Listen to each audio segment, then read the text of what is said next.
నిన్న ఏపీలో అసెంబ్లీకి సంబంధించి ఎమ్మెల్యేలు, ఎమ్మెల్సీలు ఎవరైతే ఉన్నారో వాళ్ళైతే కొన్ని క్రీడలు కావచ్చు, ఆటలు కావచ్చు, తర్వాత మీరు చూసుకుంటే కార్యక్రమాలు అయితే చేయడం చూసాం. వాటికి భాగంగా చూసుకుంటే మీరు రఘురామకృష్ణరాజుని అయితే దుర్యోధనుడి పాత్ర వేసి ఎన్టీ రామారావు డైలాగ్ ఉందో ఏమిటి ఏమిటి ఆ డైలాగ్ చెప్పడం కావచ్చు, కందుల దుర్గేష్ గారు బాలచంద్రుడు క్యారెక్టర్ ఏదైతే పల్నాటికి సంబంధించి శిశుర బాలచంద్రుడు ఆ క్యారెక్టర్ వేయడం కావచ్చు, ఇలా రకరకాలుగా అయితే ఎమ్మెల్యేలు చాలామంది నటన చేసే వాళ్ళని వైసీపీని ఇబ్బంది పెట్టే విధంగా కొన్ని స్క్రిప్ట్లు కూడా చేయడం చూసాం.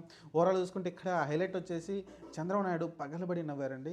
ఎందుకంటే చంద్రబాబు నాయుడు ఎప్పుడు అంత గట్టిగా నవ్వడం చూసాం, చిన్న చిరునవ్వుతో వదిలేసి, అంటే చిలిపి నవ్వులు ఉంటుందంట, చిలిపి నవ్వు కనుక తప్పు, మామూలుగా చిన్న చిరునవ్వు అయితే ఉంటుంది ఎప్పుడు. కానీ అలాంటిది ఆయన ఓపెన్ హార్టెడ్గా నవ్వడం అనేది చాలా రోజుల తర్వాత చూసాం. అది కూడా ప్రతి స్క్రిప్ట్కి ఆయన బాగా నవ్వడం చూసాం. ఇంకా పవన్ కళ్యాణ్ విషయం యాజ్ యూజువల్ తెలిసిందే, ఆయన చిన్న జోక్ కూడా కింద పడిపోయేలాగా నవ్వుతూ ఉంటారు.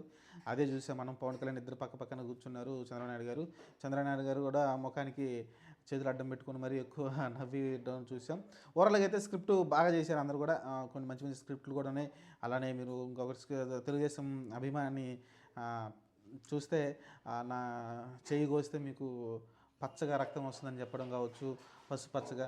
ఆ తర్వాత మీరు చూసుకుంటే ఇంకా జనసైనికులకు సంబంధించి కావచ్చు, ఇంకా రకరకాలుగా అయితే స్క్రిప్ట్లు అయితే నడిచినాయి అండి. ఓవరాల్గా అయితే బాగుంది.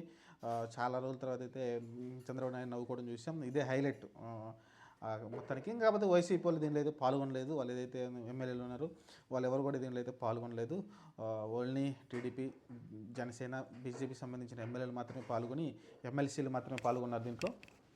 ఓవరాల్గా చాలా బాగా జరిగింది అనుకోవచ్చు. అలానే క్రీడలకు సంబంధించి కొంతమందికి చిన్న చిన్న గాయాలైనవి, కానీ సరదాగా ఆడారు. ఎందుకంటే మీరు చూస్తే బుచ్చయ్య చౌదరి లాంటి వాళ్ళు కూడా అంత, ఆ గోరంట్ల బుచ్చయ్య ఆ ఏజ్లో కూడా చాలా ఉత్సాహంగా క్రీడల్లో పాల్గొన్నారు.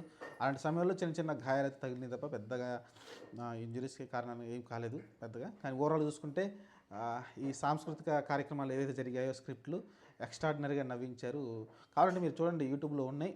మీరు కూడా చాలా ఎంజాయ్ చేస్తారు. ఒకసారి వాచ్ చేయండి.